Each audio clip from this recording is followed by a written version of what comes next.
What's up, everybody? Feels like it's been a year since I've seen all of you. I'm getting sadder and sadder the longer it goes. I'm exhausted, so we are actually selling our house. We're going to move somewhere that has a bigger backyard for the boys to play in. And let me tell you, moving's a lot of work, as I'm sure a lot of you know if you've moved before. So I'm exhausted. So I'm going to teach you this set of notes, and then we're going to call it a week. It's going to be a very simple week, okay? All you have are these notes, okay, the late Cold War. So in the module, at the very top will be these notes and the fill in the blanks. So that's all you have, that and the vocab test. That's it. No other assignments, no other projects. That's it. There's no excuse. Most of you are doing a good job, but some of you are starting to fall off the map a little bit. So if you are watching this, all you have to turn in for the week is your vocab test, Cold War vocab test. And the password is all lowercase letters, no spaces, Cold War. That's it. That's all you have for the whole week. And you can use your notes, you can use your phone, use everybody but your neighbor. All right, so it should be an easy week. So here we go. Late Cold War. All right, so we start to get these terms, the first world, the second world, and the third world. I'm sure you've heard the term third world before, as in developing countries, whereas first world is like nice places. Well, in terms of the Cold War, the first world is the United States and our allies. Everybody who we support, who supports us. The second world is the Soviet Union and the allies. Cam is interrupting right now. This is the joy of live TV. I need you to go watch Garfield. No. Can you go watch Garfield, please? In a little bit, I promise. I promise. Okay, go potty. And then go watch Garfield, and then you can watch my phone. Promise, okay? This is my life. This is where we're at, guys. Okay. He's still talking to me.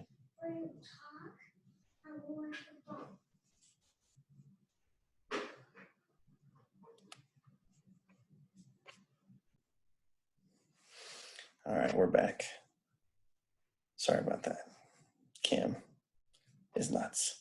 All right, here we go. So the second world is the Soviet Union, Russia, and all their communist bros. So all of the communists, that's the second world. Third world are going to be the smaller developing countries like in Latin America and Africa. And we are trying to keep them from being communists. If you remember last lesson, everything was about stopping the spread of communism. So Russia is going to look to try to go to some of these places and make them communist allies so that they can get closer to the United States and get a bigger footprint. So places like Cuba are going to be awesome for them because it gets them closer to the United States, which we'll talk about in a second. So like I just said, the United States and Russia are competing for influence in these smaller nations, okay? Now, China is another major communist power, okay? So when communism is won in China, they had the support of the peasants and Russia, because of course Russia is going to support everybody who wants to be communist. The peasants really wanted to be communist because, think about it, in communism, there's no classes. So the peasants would be equal to everyone else. So if you're a peasant, communism sounds great. If you're rich, communism doesn't sound good at all. But the peasants all wanted to be communists. Well, the communists win. They overthrow the nationalists. And by the late 1950s, China is moving towards a lighter form of communism. So the leader of China is a guy named Mao Zedong, okay? And he is kind of helped by these people called the Red Guard. The Red Guard are kind of like his cronies, like his military, the people who will do all his intimidation, his bullying. They kind of go from town to town, and anything he needs to do, if you're not in line, if you're not supporting communism, he'll send these guys after you. All right, Latin America. So the United States and Soviet Union are going to support lots of revolutions and dictators in Latin America. And you might think, well, we're the good guys. We're the good guys. Why would we support dictators ever? Or why would we support revolutions? Well, because we don't want someone to become communist. So a lot of times we actually supported some pretty bad dudes that weren't great only because they weren't communists. And in Cuba, they are going to be a communist country. And that's going to be very important for Russia because they're not very far from Florida, 90 miles from Florida. So if they wanted to put their weapons on Cuba and point them to us, that's a very big threat, and that's actually going to happen. In other places like Nicaragua, we're going to be fighting down there, and we're going to be supporting the people who are fighting. Usually, we're not actually down there fighting. Normally, we're just giving them guns, and we're supporting the people who fight Russia. And Nicaragua is going to be one of the places where that happens as well. The Bay of Pigs, that was actually us sending in like our SEALs, our Marines, our like special force dudes. We were going to go in there and try to like overthrow the leader of Cuba. And we got caught, and it was embarrassing. Not a great deal. The Cuban Missile Crisis, this is when JFK, John F. Kennedy, was president. And we found out that Russia had a nuclear bomb in Cuba pointed at us. So for several days, we were right on the brink of nuclear war. Okay. Here's a picture of JFK, and we're out here. We're just arm wrestling. That's what we're doing. All right, in the Middle East, the oil-rich Middle East became a battleground, which this is kind of ironic because we are going to support people like Afghanistan because they're fighting communist Russia. Remember, if you're fighting against communist Russia, we're on your side. Why this is ironic is because if you fast forward 15 or 20 years, our troops are going to be in the Middle East fighting them, and they're shooting us with our own weapons because we gave them to them, sold them to them during the Cold War to fight the Russians. And then years later, when we're fighting terrorist regimes, they're killing us with our own weapons. All right.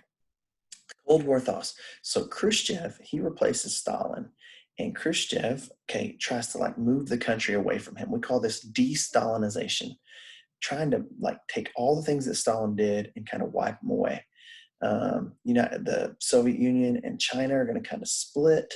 Uprisings in other countries are going to happen. So the Cold War towards, the end of the 70s and the early 80s is going to start to kind of thaw out. And we're going to move from brinksmanship to détente. Here's what these two words mean.